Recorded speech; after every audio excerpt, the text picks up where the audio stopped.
All right, cool. Greetings. So, the first thing I wanted to officially say is from one unofficial musician to another. That song that you made at the end of your the music video, absolutely astonishing. I loved it. I've listened to it like 30 times just on its own. That's great. Yeah, yeah. I really like that one. I'm gonna try to find the time to actually like put together an album eventually. I've been talking about doing that for literally like a year and a half, and I just keep on putting it off. But maybe I've finally got the juices flowing again. Fingers crossed. We'll see. I hope so, because I need more of that. Hmm. But so yeah, last time we spoke, we were talking about Goethe and Steiner, and then you sent me a few videos, and I watched them, and I designed a logo, and it's like my head. I don't know if you've noticed, it's my new profile picture. And so if you look at it closely, you'll notice I actually used like a Goethean rainbow. On the western side, I used on the eastern side, I used the normal red, orange, yellow, green, blue, purple, and associated with the chakras. And then on the eastern side, I did the planetary symbols, Mm. and I used Goethe's colors for that. And then I did like a triangular color wheel at the center, and so that was really nice. Uh, but then Steiner came in with this idea of the perception of ideas. So, like when you look at a thing, just as your eyes see color and your ears hear sound, you're actually seeing ideas. Or, like the way something manifests itself is pointing to some underlying reality of which it is really a participant. And that whole thing, I just wanted to hear you speak on that a little bit further. Yeah, okay. So in order to really see what's going on here, we have to back up to the end of the axial age, right? So this is the time period for Carl Jasper's his idea of the axial age, and then also the same time period for the culmination of Julian Jaynes's narrative about the bicameral mind and all that, the internalization of the human inner monologue, which is happening during this period. And of course, the argument that I've made, kind of riffing on Jean Gebser's work, is that as we go through these different stages of human history, what's happening is the human ego is becoming more evolved. It's incorporating more and more aspects of the human ontological makeup, and we see this process recapitulated within the human developmental process, beginning with birth and then playing out in these 7 year phases, which correspond to the Saturn cycle. So anyway, during this late Bronze Age period, the culmination of the Axial Age, what happens is you're moving from a mode of consciousness in which the excuse me, in which the inner monologue is not yet regarded as inner yet. Yeah, it's still the voice of the gods or the ancestors. Right, exactly. And so, and this is quite literal. The inner voices were not felt to be issuing forth from an internal locus of selfhood. And we definitely see this in the Neolithic period with the plastered skulls and whatnot. They believed that they were talking to the ancestors because that's exactly what they were doing. The voices were the ancestors to them because they were not considered to be coming forth from some kind of disembodied internal ego. So, nevertheless, as we see this play out, this is eventually going to give rise to all the different axial age spiritual systems and philosophical systems that we see with Taoism, that we see with Platonism, Zoroastrianism, even. But even at this point, not everything has been internalized yet. There's still things waiting to be incorporated into that sense of selfhood. And one of them is conceptual contents, thought itself, right? The dialogue is now internal, but thought is not yet. And this is interesting. It seems like those should be the same thing, but they're not. Um, and Steiner points this out. If you look to um, Plato and Aristotle and even many of these early medieval Neoplatonic Christian philosophers, they will state explicitly that the conceptual contents of an experience are in the world, not in the human mind applied to the world, right? So, like, I mean, if you look at, a cup, where is the concept cup? Right? Like for us, it seems really obvious that like, well, I have the concept cup and I am applying that to identify that the thing that's in the world that I'm experiencing. Aristotle didn't see it that way. Aristotle Exactly. thought it was in the world. And so And that that is those Platonic archetypes. uh-huh. Now, this is interesting because this is going to transform very dramatically. It's going to begin really with the medieval scholastics and the nominalist movement and the break from Platonism that occurs in the 13th century, but it's really going to come to an apex during the Renaissance and shortly thereafter with the works of Descartes. You get the I think, therefore I am, and then eventually you're going to get John Locke, who's going to be like, oh, there's nothing in the mind that was not first in the senses. So that's kind of like a halfway point, right? Because Locke is saying that the ideas are kind of like absorbed from the world into the mind, but now they're in there, right? They're not just things we're detecting outside of ourselves.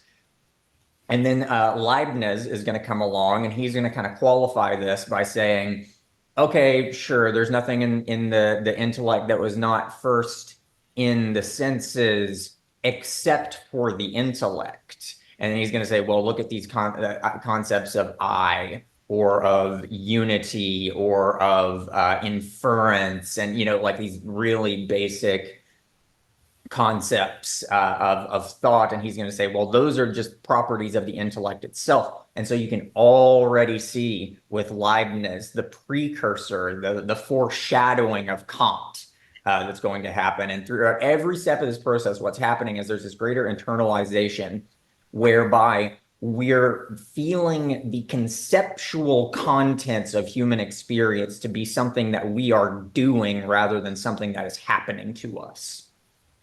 Okay, and that's going to lay the conditions for what will become perspectival consciousness. That's what Ian Gebser refer to it as.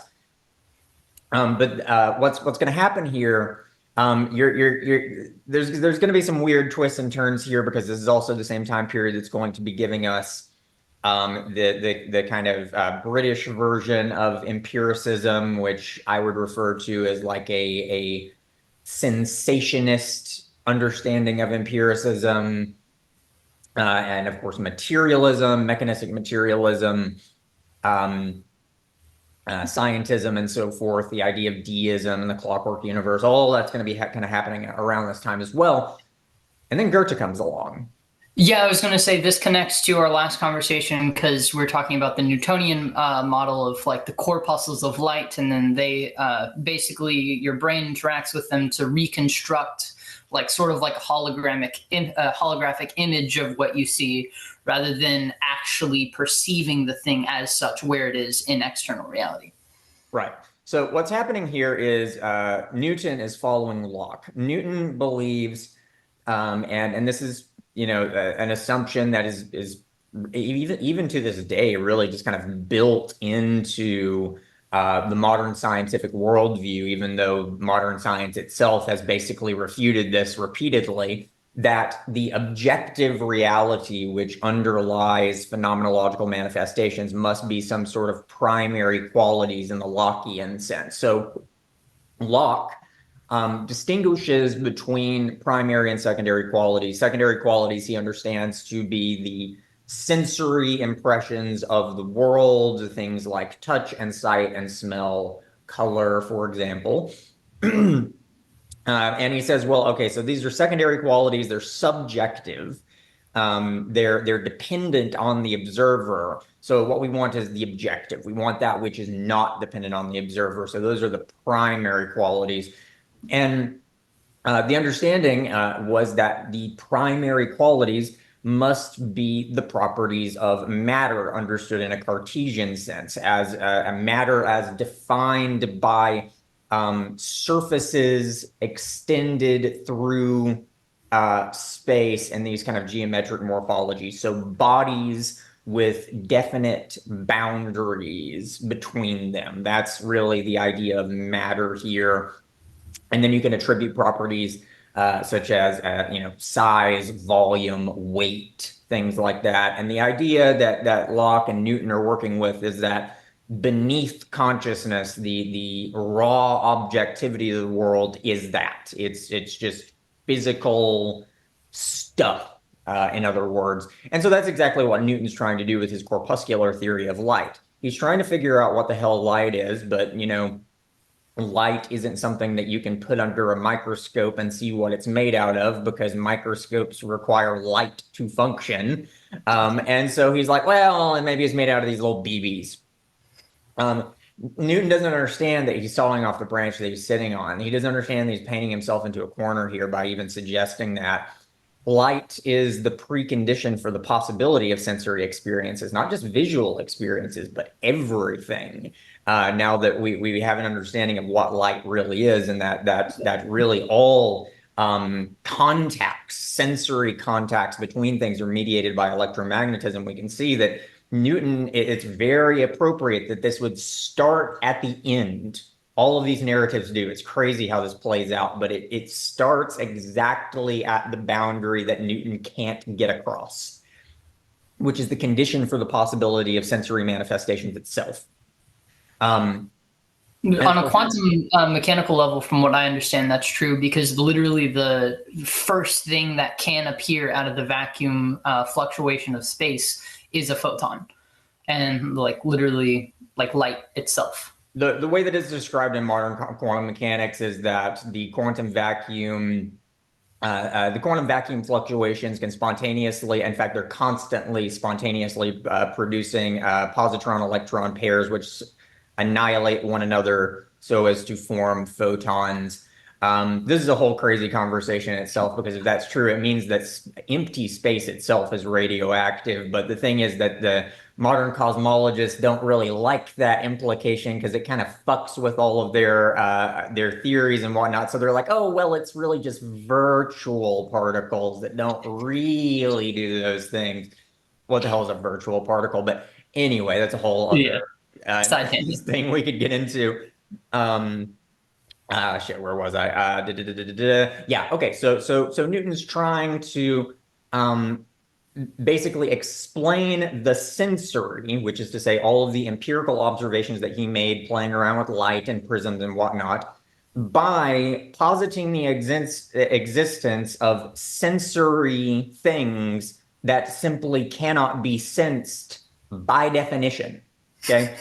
And that's the predicament that science found itself in when, at the day of Newton's death, and it's still the predicament that science is in, because you see the exact same problems in modern quantum mechanics. This is exactly the same problem that gives rise to the Heisenberg uncertainty principle and all this other crap. You're trying to look underneath the conditions for the possibility of observation. And that creates these loops that you just can't get out of. And in so Buddhism, really, that's called the subject-object dichotomy. right. Yeah. And so what Goethe is going to do here is he looks at Newton, and the thing is, Goethe is not even thinking of this in like epistemological or metaphysical terms. Goethe was just like, Newton's color theory just doesn't correspond to the way that color actually works, and it doesn't. There are all kinds of experiments you can do that show that it just, like, what Newton's saying just doesn't make sense. I mean, you can just go pick up some crap at Hobby Lobby and demonstrate that the Newtonian color theory just doesn't work. If the prism was splitting the light into a spectrum of different wavelengths or corpuscle sizes or whatever, in the way that Newton is suggesting, then that spectrum should be the same no matter what the distance is between the surface you're projecting the light onto and the prism, but it doesn't. It changes shape as you move the projecting surface closer to the prism or further away from it. And it does all kinds of weird things like that that just don't make sense. Like what's happening is the prism like is it changing the morphology of its projection based on how close the piece of cardboard is or something? Like that doesn't make any sense. Exactly. And so Goethe is like, okay, this doesn't work. We need a different theory, and we need one that actually sticks to what we actually see instead of trying to posit the existence of something that, we can't see. And so this is where the concept thing comes into play. Because what Goethe is going to do, he says, he does all these experiments, he compiles them together, and he says, look not beyond the phenomena for a theory. The phenomena themselves are the theory. What he's saying here is that the relationships between the phenomena themselves, so he's taking the phenomena, he's arranging them to show how they are organized in relation to one another, and he's saying that's the theory. That's the orphenomen, because that's the condition for the possibility of these manifestations. It's not some invisible like BBs. There's an archetype at work here, and that's the actual underlying reality. Now, so to bring this back to what I was saying about the internalization of conceptual contents, what Goethe is doing here is something that Plato and Aristotle could not have possibly done. Because what he's doing, he's taking the contents of empirical experiences and he's synthesizing them actively using those conceptual contents of his own consciousness. And once those manifestations are synthesized together, then you get to that which is underneath the sensory. You get to the orphenomen, which is, you could call it an idea. But Goethe, he's a little iffy about calling it an idea because he sees it's a bit more than that. He has this conversation with Schiller talking about the Orpflanz. I saw an idea. Schiller's like, okay, that's not an observation, Goethe. You didn't see that, and it's just an idea. And Goethe's like, well, okay, I can see ideas then, right? Like he's clearly emphasizing that like this is not something that he like sketched up in a notebook as a way of making sense of things. He's like, look, if you arrange the manifestations in a way that actually accords with how they relate to one another, that structure of relationships is something that is visible to the human mind. We are experiencing that empirically in the exact same way that we can empirically observe sensory things as well. So the orphenomen is seen empirically with the mind in the same way that the sensory is seen empirically with the eyes. This is very different than a Platonic understanding of the world, because within the Platonic understanding of the world, you close your eyes. You shouldn't be looking at nature because that's the world of appearance. There's nothing interesting there. You need to be, engaging in this kind of dialogical meditation so that you can transcend the world of mere shadows and ascend to the world of forms. You don't get to the world of forms by playing with prisms and flowers and shit. You do it through this purely kind of intellectual exercise. Meditation. Yeah, and Goethe's not doing that. What Goethe's doing is science. It's finding the spiritual contents which are present within nature itself.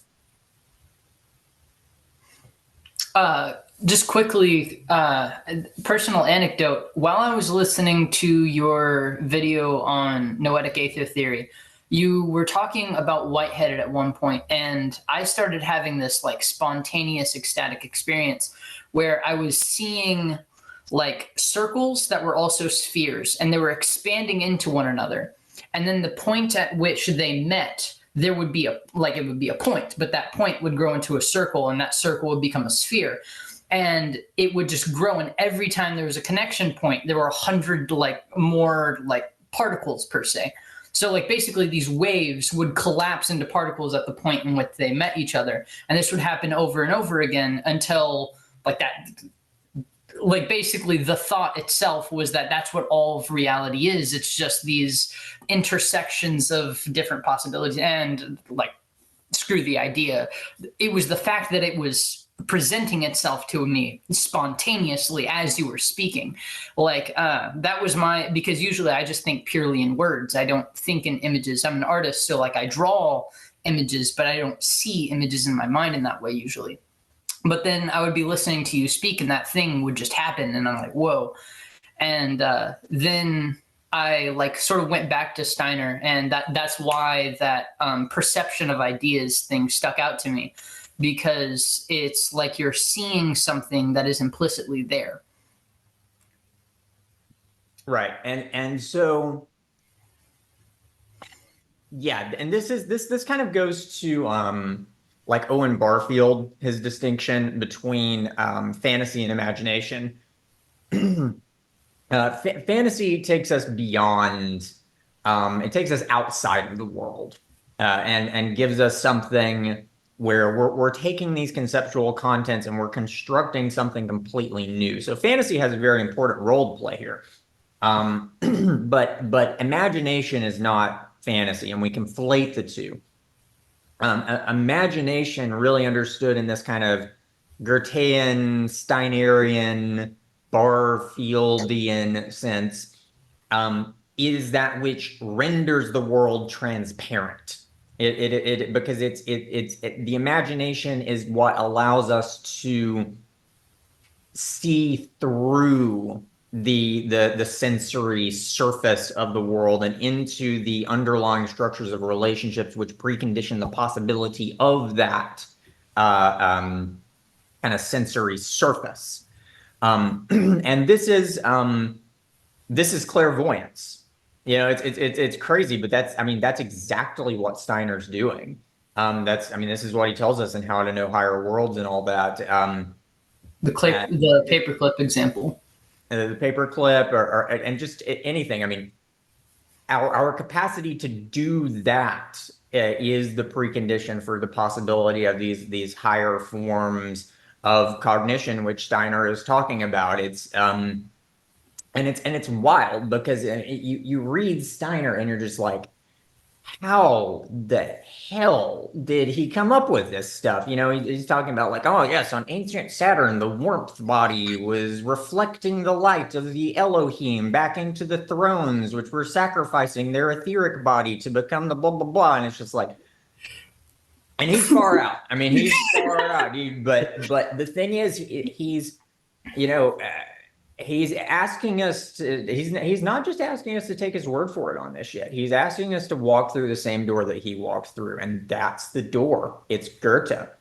It's that developing that faculty, we can start to see things in completely different ways. And yeah, it gets absolutely bananas because I mean, really everything that I've been doing on my channel has been this, even before I realized that's what I was doing.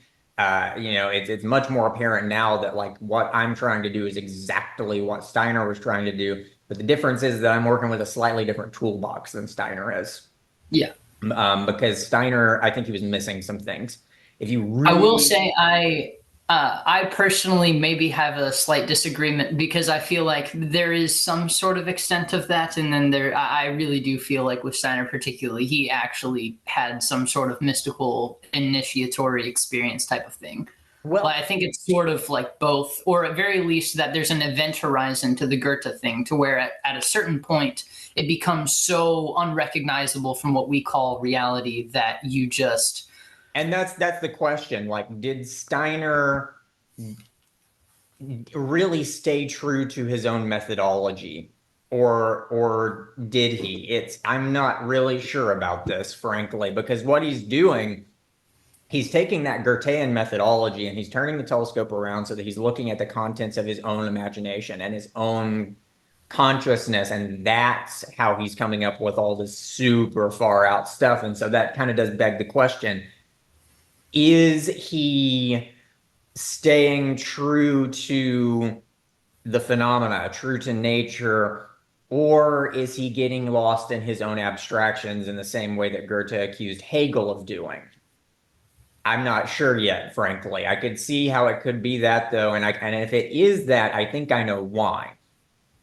I think the reason why is because Steiner had some really major hangups with uh, women, frankly. He wrote like 400 books, thousands of lectures. The man never mentioned sexuality ever. This is Like true. he just doesn't touch it. And some people have speculated maybe he was a closeted homosexual, but he was married twice.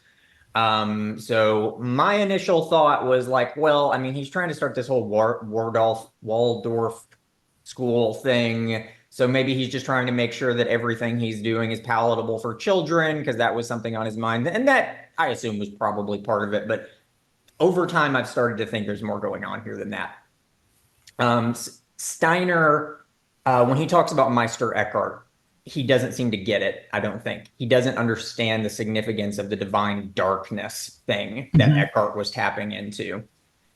He doesn't understand that there is a divinity to emptiness, formlessness, darkness, chaos. Like he's an old hat. He's pretty old school in terms of the way that he sees this division between good and evil as Yeah, something akin to the division between the transcendent and the immanent, and he's missing something there. There's something correlated with this as well, which is that he thinks that the solar system ends at Saturn. It clearly doesn't. I've found one individual lecture in which he mentions the planets Uranus and Neptune. He briefly mentions them and says, well, they don't really count anyway. So for all intents and purposes, the solar system ends at Saturn. Okay. So I will say that's a perfect example because there is an extent to which every person is like a sign of their own time. Like there are certain things like develop like the idea that each level of novelty is built upon the previous level. Like if there's someone like Plato and Aristotle couldn't have come to the conclusions that Goethe did solely because of like the time space locus they occupied. And so there is some certain extent of that. And then there's also the personal limitations and biases of each individual person. Everything gets really complex at that level. for sure, for sure. But the fact that he's missing the outer planets is significant here because what the outer planets represent is this thing that just really complicates that traditional Platonic worldview, because they are like the darkness within the world of light, and they are the light within the world of darkness. They're the bleeding in of those boundaries into one another. Steiner doesn't like that. Steiner likes everything to be nice and clear cut sometimes. And moreover, if that's the case, then his whole project was missing something from the very beginning. Because if you really look at his whole shebang, especially with how he understands the ethers and the astral and light and all that, in a lot of ways, what he's doing is he's trying to take Goethe's color theory and turn it into a full-blown cosmology, but he's missing some of the colors. He doesn't have red, he doesn't have magenta, he doesn't have cyan, he doesn't have the dark spectrum that Goethe discovered. He doesn't have Goethe's insight that darkness isn't just the absence of light, that it has a substance to it.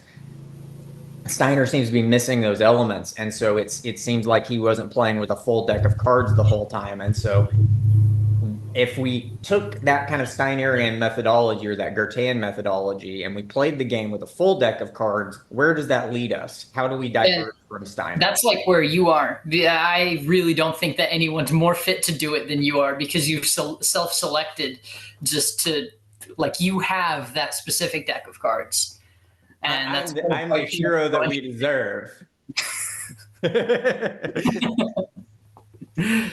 Anyway, but yeah, we'll see where that goes because there's a lot of things that I think are opened up by that. So for example, if we start looking at um, the way that Steiner understands the development of biological life on Earth in relation to his color theory, he uses his color theories to understand the different bodily components of biological life kind of diverging from this primordial unity over time. And you end up with a kind of color spectrum here. But the way that he does this, he ends up with this thing where it seems kind of lopsided. I would need to whip out my diagrams to show you exactly what I'm talking about. But it seems a little lopsided because he's associating um like yellow and the sun with the human self. And so the what he calls the I, which is like the final apex Eye of capital. evolution, where we kind of diverge from the animal kingdoms during the Atlantean epoch, according to him. But if you look at the color spectrum and you take it and you align it with my little color wheel thing with the planetary archetypes, you get this line that goes from Neptune, which would represent the mineral kingdom, which is basically like the final form of the primordial unity, which has kind of relinquished its animacy to biological life. And then you move along, so you get like Uranus, which would then correspond to like the what's the word they use in ecology for this? Like microbial organisms that like break things down, because Uranus, it's like it destroys structures. And then Venus, you get the plant life and so forth. And so anyway, you keep on going around and you get this kind of semicircle that terminates not in the sun, but Pluto, which is interesting because Pluto is red. So that's the final element there. It's acting externally on animals and it's internal for human beings, and that's the red of blood. It's plutonic. So he's not seeing the plutonic archetype within the Christ archetype here. So this is significant. And then, like, if you see that, you end up with this trajectory of Neptune to Pluto, and then you can be like, aha, that's Stanislav Grof's perinatal matrices with the birth trauma, how it goes through the different phases of the Neptune, then Pluto, then Saturn's the contractive phase, and then Uranus is the birth phase.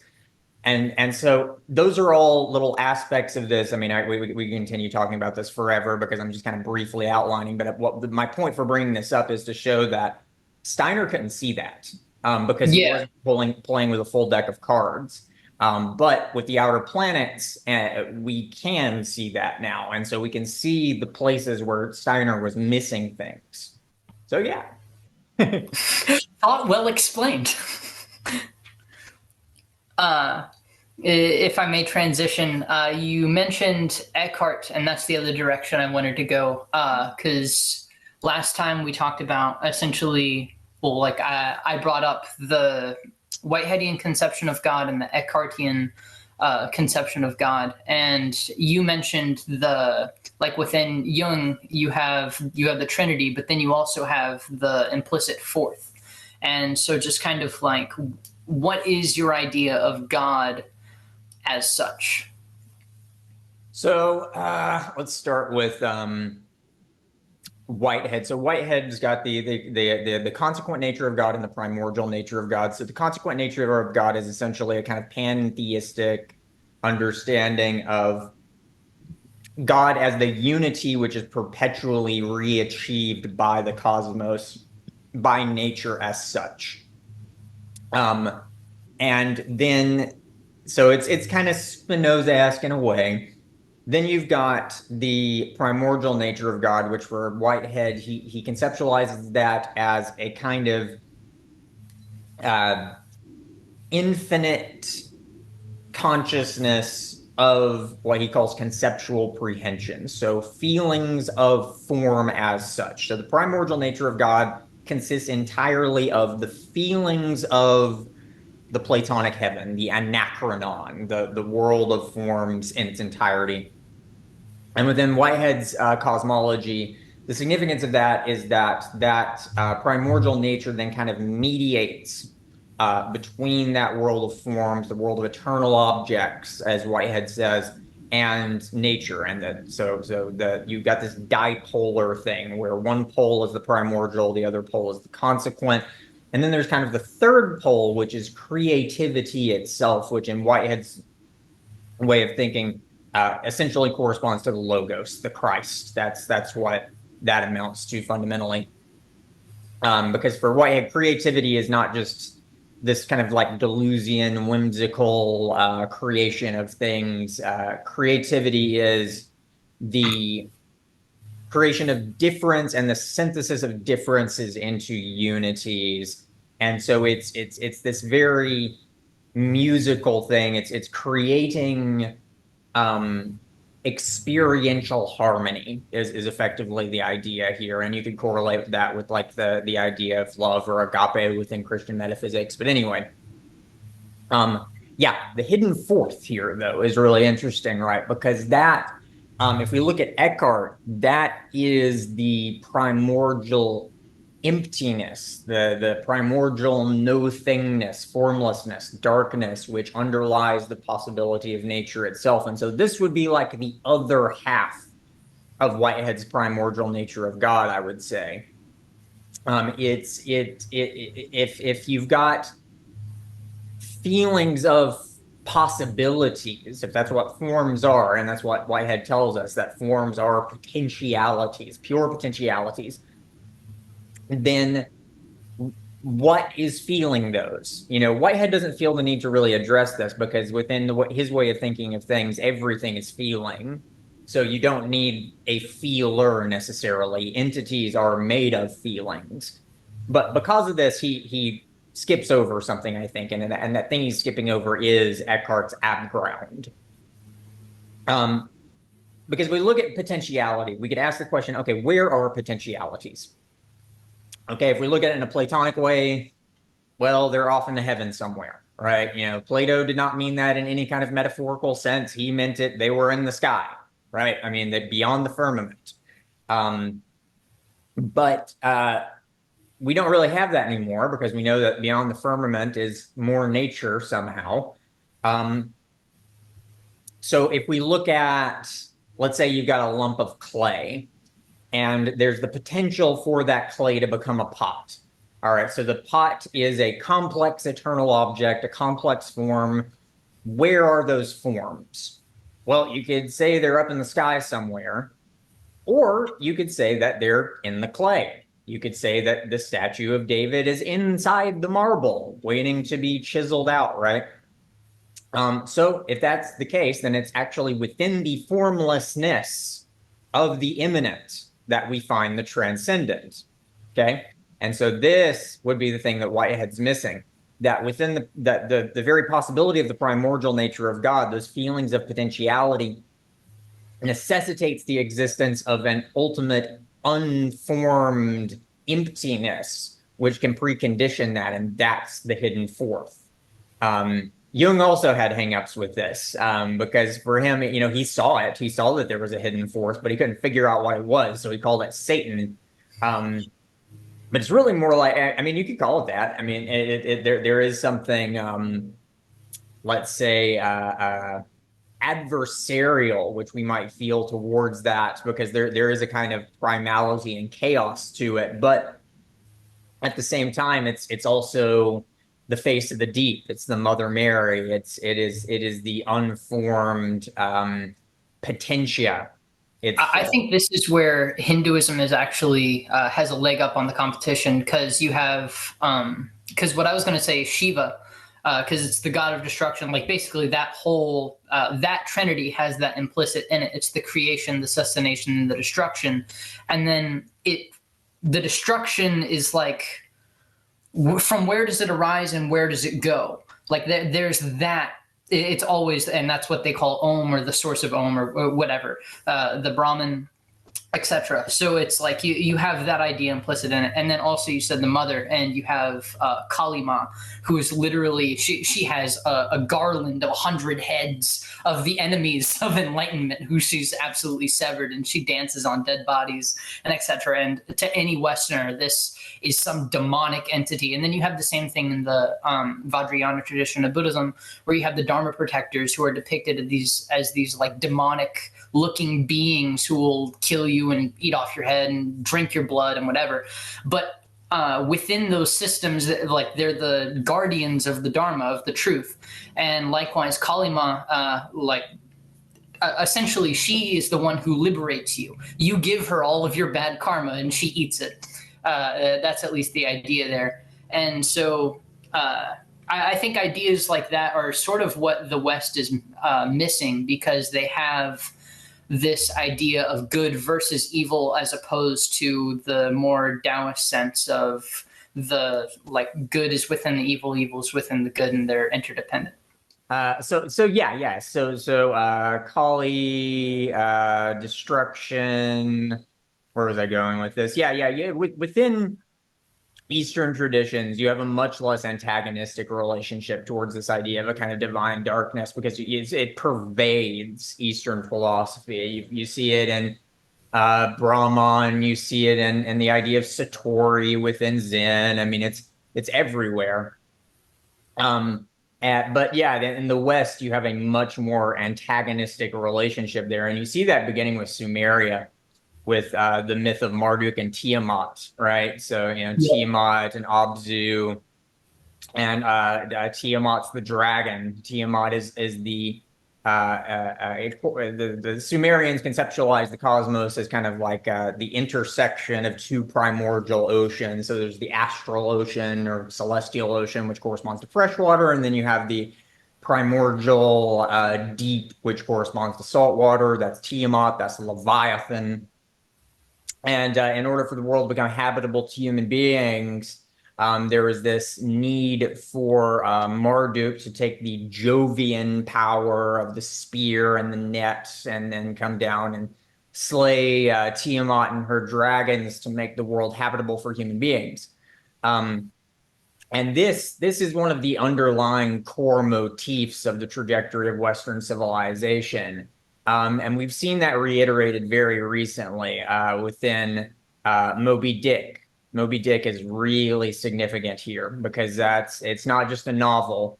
Um, Moby Dick is the 19th century. It's Herman Melville's recapitulation of the myth of Marduk and Tiamat. He's seeing whether and it seems like he actually understood what he was doing, because he talks about like Zoroastrianism and whatnot. He wasn't completely clueless as to what he was doing. But I'm not sure to the extent to which he really saw the full scope of it. But he was seeing how the industrialization and technologization of the world that was really picking up speed in the 19th century was recapitulating this narrative of Marduk and Tiamat. And I think this goes back pretty far. Especially if we're looking at this in terms of what I mentioned earlier with the perinatal matrices and the birth trauma thing.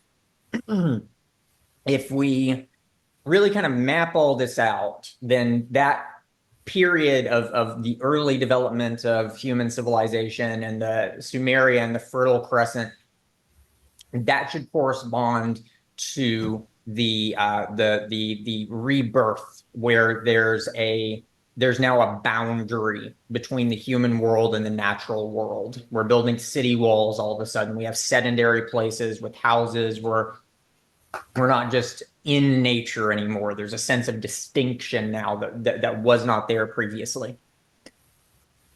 So what that then implies, if the archetypes are telling their story correctly, that means that prior to that, that should have been the birth canal, the struggle between life and death that resulted in that. And that would seem to indicate that the myth of Marduk and Tiamat is a collective memory of a birth canal event, a period in which we were almost completely destroyed.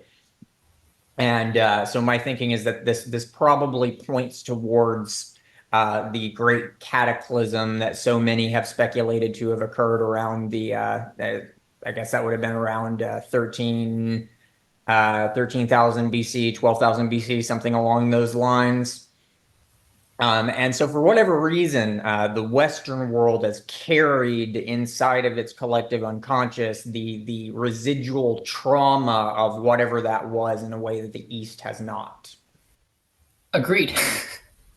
I want to go on a little bit of a tangent here. I don't know if it'll necessarily make sense in the way that it does in my mind, but so interesting fact: the Kabbalists have a similar thing of there's the primordial man Adam Kadmon, like before he becomes like the eminent man that we see, he's like Adam himself is both man and woman. He's like a hermaphrodite or something.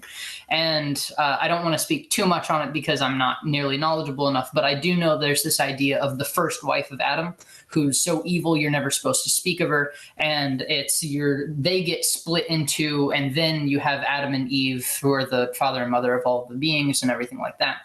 And so it's just interesting you have this same feminine archetype, which like before the separation they were one, and then afterwards she becomes this evil demonic figure that's sort of paralleled in the Marduk story.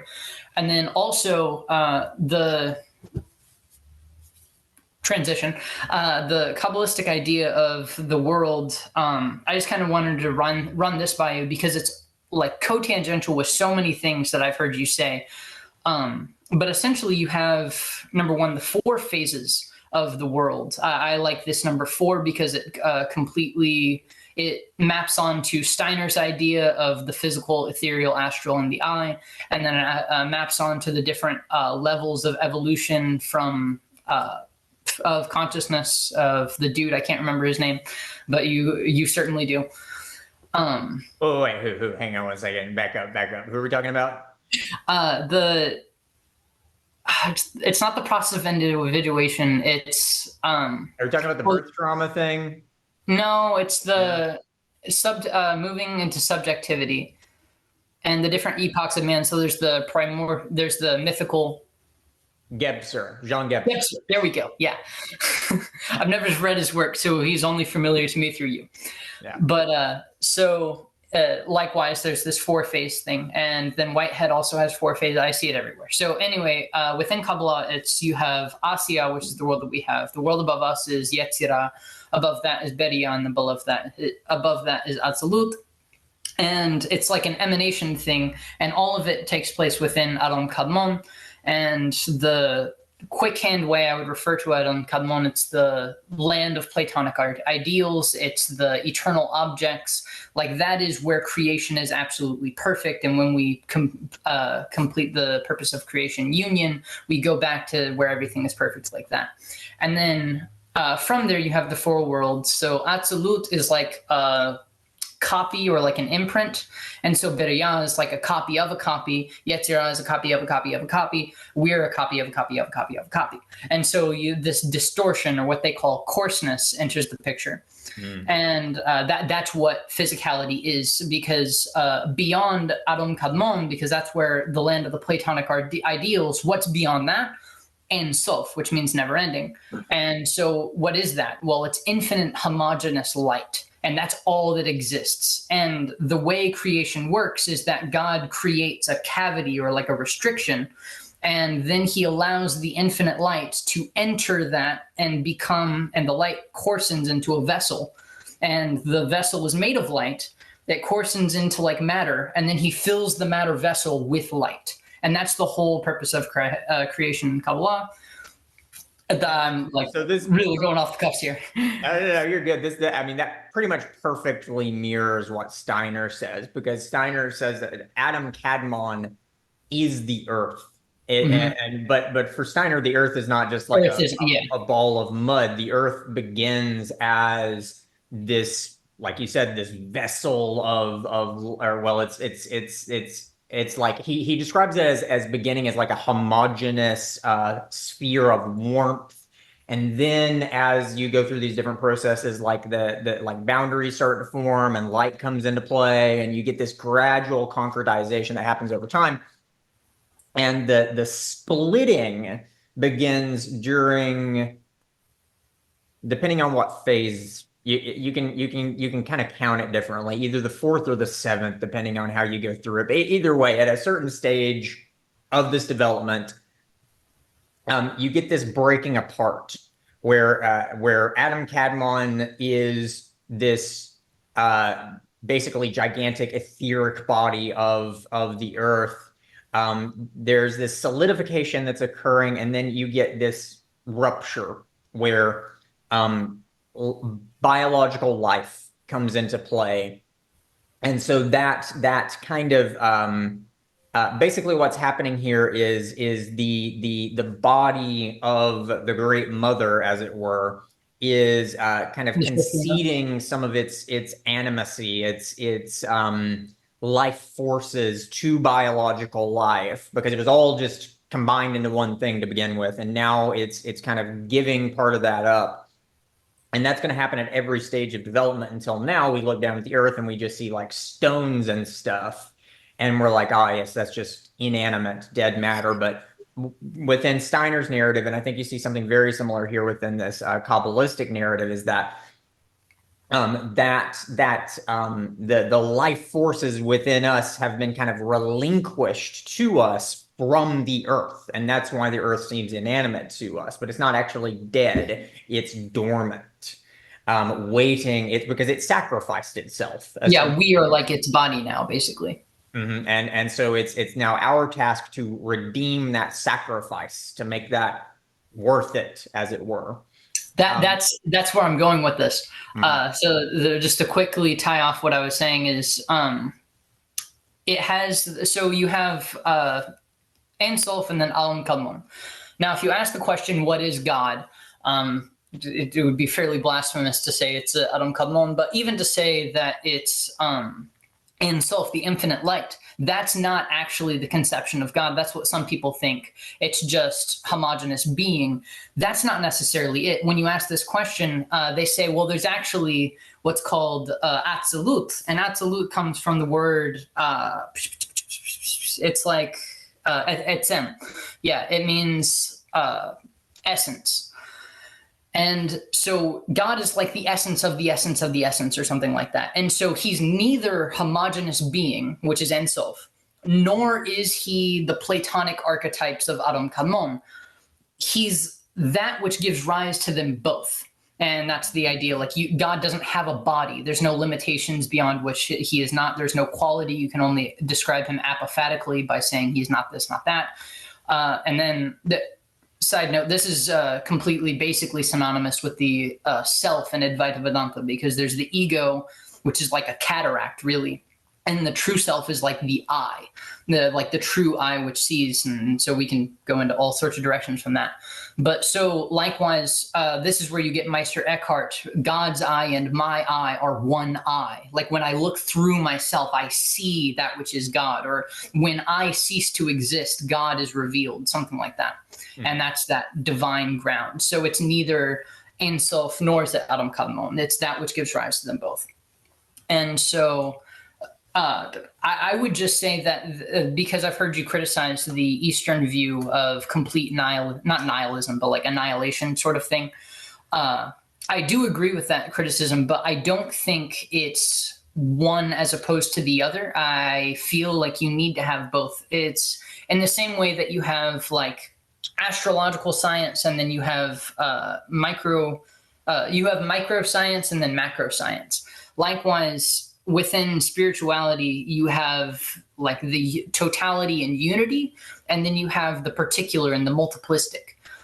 And those two aren't necessarily in opposition to each other. If you cling to one and deny the other, it's that whole, I forget the Jungian word, but it's where one thing morphs into the other, or it just like degradates. You need to be able to have both. An antiadromia. An antiadromia. Yeah. So, well, here's one way of thinking about this. Most of these Eastern traditions, not all of them, but particularly the ancient Indic traditions, come from a period before not only the what I would call the mental structure, so that which developed during the Axial Age, but also prior to the perspectival structure, which came about through the European Renaissance and the aftermath of that. So there's a much more collectivistic sense of selfhood at play within. That's what you're talking about with Gigi Young. Right. Okay. And what's significant here, think of it, we can think of this in really practical terms. If you're born in the 13th century or whatever, or even the 13th century BC, in some Indian village, and you go to the temple and you submit yourself to some kind of guru, you are submitting yourself to a tradition which has managed to facilitate human life and human consciousness for what, several thousand years. Okay. If it was dangerous, it would have killed everybody already. And so, I mean, you can literally just look at this in terms of natural selection. Ideological natural selection. Right. Yeah. And so, I mean, you can do that. But now we're at a period of time in which the human ego has been concretized in such a way that we have way more agency in terms of creating ideas and choosing what ideas we submit ourselves to. If you're submitting yourself to some kind of Vedantic tradition in India, 5,000 years ago, nobody came up with that. That is a spiritual tradition that developed organically on its own. In the modern world, that's not necessarily the case anymore. There are idiots who want you to believe stupid things because they want to make money off of you or fuck you. And like that, so there's a huge danger here in relinquishing the human ego in the same way that was done within some of these Eastern traditions. Because you can think of it like this: there was this kind of membrane there represented by the collective, that you could kind of relinquish your sense of ego into. I That's actually not made a video that I haven't released yet, but it's talking about Michael Levin's research into cancer cells, where it's not that they're more selfish, it's that they have an expanded definition of self. And so it correlates exactly with what you're saying. It's like their self wasn't limited to this body, it's the collective organism of which we are all a part of this family per se. right. And so what these Eastern traditions, what they're trying to achieve is breaking down the what is an illusion, and it's the sense that there is a definitive boundary between the human consciousness and the world. Indic traditions are really good at getting underneath that sense of isolated atomic individuality. But yeah, there's an immense danger here, because if you're looking at that and you're getting some half-baked repackaged version of it, and you're just like, oh, I'm just going to take a whole bunch of acid and destroy my ego and achieve enlightenment. Yeah, good luck, buddy. Have fun with that. That's not a good idea. And that's the thing, because you can't have that. That's called clinging to the void, or sunyata in Buddhism. And Buddha himself literally says, "Don't get bit by the snake of emptiness. Don't run away from the world of form into the world of formlessness. You have to realize that form does not differ from emptiness, and emptiness not differ from form." And that's the whole thing. Like, you can't just have one. And that's what you were talking about, of the redemption of the sacrifice of earth. You need to, because if you don't have that balancing factor, you get anxious and you get fear, and like you get scared and then fear, and then it's an us versus them, and that creates the ego. And then that's the reason we all need to be scared, is because everyone's out to get you. It's a dog eat dog world, whatever. And so you need that sort of balance of, in Hebrew, ein od mavado, there's only God, there's only the Brahman. It's just everything is that that comfort that you get from Hinduism, and like the reincarnation model, everything, it gives you this comfort and unity. But you can't just like fall asleep into that. It's like you need to do what Steiner did and turn around. Like, that needs to be your awakening point. And then from there, you use that to like alleviate the anxiety of life, to give you the freedom of creativity to do something powerful in the world. So let me rewind this just a little bit to something you were talking about before about fours. So this is something that I've kind of like arrived at very recently, by trying to work my magic on music theory. Um, One thing that I noticed when trying to piece all that together is that within music, within the duality of major and minor, if you really pick that apart, what you find is this division between quadratic and triadic geometry. And the quadratic corresponds to the lunar, and the triadic corresponds to the solar. So again, Mhm. you've got this kind of masculine feminine thing here that's really interesting, right? And then what, the hidden thing within the Christian Trinity is the fourth, right? So and it lines up perfectly. With the lunar, you get you get the 90-degree angle and the 180 degree, which correspond to the opposition, and the square within astrology. You've got the octatonic scale, which is the intersection of two diminished seventh chords. You get the tritone. Within the triadic, you have the augmented, you have the whole tone scale. And so anyway, you get this thing where on the one hand, you could represent that solar aspect with the double triangle thing, right? That's what do you call that within Jewish mysticism? The Uh, Star of David. yeah, is there not another word for that? Merkava. Merkava means chariot, There you but go. it's the same image. It's just Right. three-dimensional. Yeah, so that's the whole tone scale. Yeah. And then the cross, that's the diminished seventh chord, and so you get this interesting little duality there.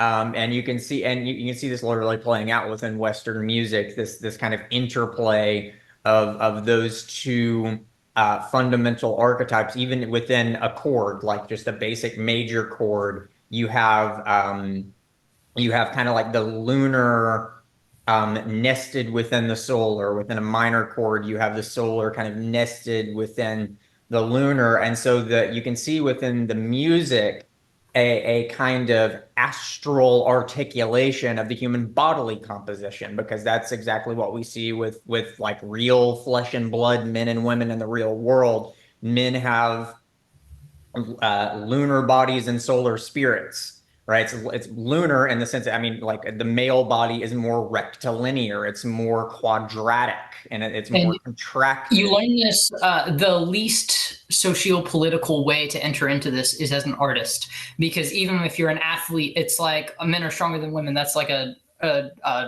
controversial statement. But if you look from an artist perspective, you have to look at the skeletal structure. You have to look, like when you're drawing a male and a female figure, they are drawn differently. And like you can add masculine traits to a woman and feminine traits to a man, but like the anatomical structure of the overall shape is literally you draw one using like a circular structure and one with a rectangular or triangle. And that's and you can see, ah man, it just goes so deep, because like with the like childbirth, for example, you can look at this, if you look at this within that kind of solar lunar duality thing.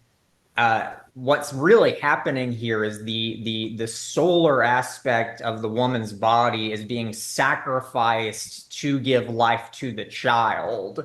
I mean, that's really what's happening here, because the solar is curvilinear. It is expansive. The lunar is rectilinear and contractive, and so this is why human bodies they look more rectilinear when we're emaciated, when we're skinnier, right? Like it becomes more angular.